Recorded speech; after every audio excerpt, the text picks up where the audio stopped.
నీళ్లు ఆంధ్రాకు నిధులు ఢిల్లీకి అన్నట్లుంది రేవంత్ పాలన. కాళేశ్వరం నీళ్లు మెదకు కూడా వస్తాయి, మోటార్లు ఆన్ చేయాలని అడిగితే పిచ్చి పిచ్చిగా మాట్లాడుతున్నారు. ఉత్తమ్ కుమార్ రెడ్డికి నిజం మాట్లాడే ధైర్యం లేక అన్ని అబద్ధాలే మాట్లాడుతుండని అన్నారు మాజీ మంత్రి ఎమ్మెల్యే హరీష్ రావు.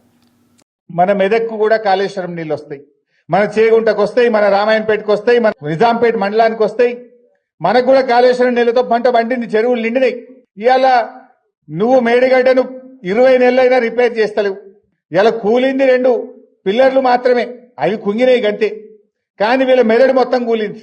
నేనేం చెప్పినా, మేడిగడ్డ లేకపోయినా గోదావరి నదిలో నీళ్లు నడుస్తున్నాయి.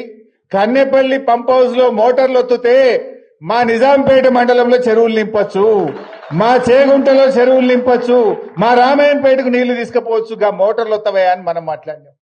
మాట్లాడితే ఆయన అంటాడు హరీష్ రావు అన్ని అబద్ధాలు చెప్తుండు అన్నాడు. ఏది అబద్ధం ఉత్తమ్ కుమార్ రెడ్డి? ఏమనంటే ఒక స్టాండర్డ్ డైలాగ్స్, విషయం లేదు వాళ్ళ దగ్గర, నిజం మాట్లాడే ధైర్యం లేదు, విషయం పరిజ్ఞానం లేదు. కానీ ఓ స్టాండర్డ్ డైలాగ్ అన్ని అబద్ధాలే. నేను అడుగుతున్న ఉత్తమ్ కుమార్ రెడ్డి, ఏది అబద్ధాలు? శ్రీశైలంలో వరద వచ్చి 36 రోజులైంది, అబద్ధమా? నువ్వు కల్వకుర్తి మోటార్లు ఆన్ చేయలేదు అని నేను చెప్పిన, ఈ విషయం అబద్ధమా? పోయిన సంవత్సరం తెలంగాణకు వాడుకోవాల్సిన నీళ్లు 65 టీఎంసీల నీళ్లను ఆంధ్రాకు చంద్రబాబు నాయుడుకి అప్పచెప్పి తెలంగాణలో పంటలు ఎండబెట్టింది, అబద్ధమా?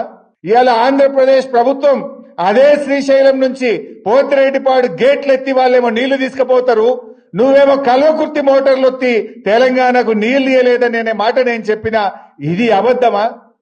ఇవాళ కన్నెపల్లిలో దాదాపు 1,00,000 క్యూసెక్కుల నీళ్లు గోదావరిలో ప్రవహిస్తున్నాయని చెప్పిన, ఈ విషయం అబద్ధమా? ఏది అబద్ధం? పాలన చేతగాక, మోటార్లొత్తి నీళ్లియ చేతగాక ఇవాళ అబద్ధము అనే ఒక పిచ్చి మాటలు మాట్లాడుతూ ఉన్నారు. దమ్ముంటే బహిరంగ చర్చకు రా, ఏడ మాట్లాడదామో మాట్లాడదాం. 1,00,000 క్యూసెక్కులు గోదావరిలో వారేది నిజం కాదా? పోతిరెడ్డిపాడు గేట్లెత్తి ఆంధ్రోడు నీళ్లు తీసుకుపోయేది నిజం కాదా? ఇవాళ నువ్వు కల్వకుర్తి మోటార్లు ఎత్తక మా నాగర్ కర్నూలు జిల్లాను నువ్వు ఆగం చేస్తున్నది నిజం కాదా?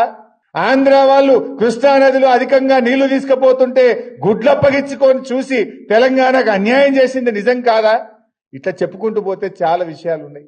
రేవంత్ పాలన ఎట్లుందంటే, నీళ్లు ఆంధ్రాకు నిధులు ఢిల్లీకి.